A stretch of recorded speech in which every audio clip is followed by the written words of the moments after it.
आयुष्मान खुरानाला आपण नेहमी नवीन वेगळं काहीतरी करताना पाहिलंय. तर एक खोटं बोलण्यानं काय काय होऊ शकतं हे त्यांना आपल्या पती पत्नी और ओ दो या चित्रपटात दाखवून दिलंय. तर चित्रपटाच्या मेन रोलमध्ये कोण कोण आहे? प्रजापती पांडे म्हणजेच आयुष्मान खुराना एक फॉरेस्ट ऑफिसरच्या रोलमध्ये आहे. वामिका गब्बी जी प्रजापती पांडेच्या पत्नीच्या भूमिकेत आहे, जी एक न्यूज रिपोर्टर सुद्धा आहे आणि तिला स्वतःचं न्यूज चॅनल सुरू करायचंय. रकुल प्रीत म्हणजे निलोफर जी ऑफिसमध्ये प्रजापती पांडेंची सहकारी आहे.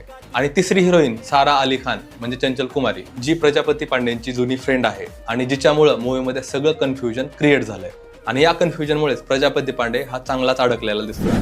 हा सिक्वल आहे कार्तिक आर्यनच्या पती पत्नी और ओ या चित्रपटाचा, ज्या चित्रपटाने 40 कोटी रुपयांच्या बजेटमध्ये 120 कोटी रुपयांची कमाई केली होती.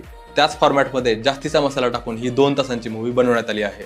पण जो रोमॅन्स जी कॉमेडी कार्तिक आर्यनच्या पहिल्या पार्टमध्ये होती ती या पार्टमध्ये पूर्णपणे मिस आहे. ट्रेलर बघून जे आपण डोक्यात ठेवतो की मूवीची स्टोरी अशा प्रकारची आहे, पण ऍक्च्युअल मूवीमध्ये तसं काहीच नाही.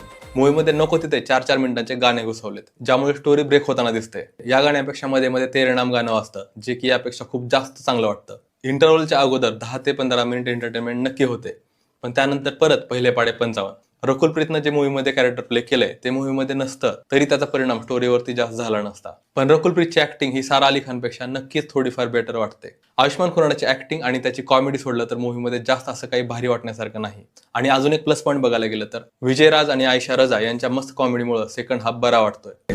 जर एका लाईन मध्ये सांगायचं झालं तर थोडी एंटरटेनर पण वीक स्टोरीमुळे या चित्रपटाचा प्रभाव प्रेक्षकांवरती पडताना दिसत नाही. जर ही मूवी आयुष्मान खुराना आणि विजय राज यांच्यासाठी बघायची असेल तर एक वेळा नक्की बघता येऊ शकते. अशाच व्हिडिओसाठी सबस्क्राईब करा आपलं मराठी चॅनल पिक्चर.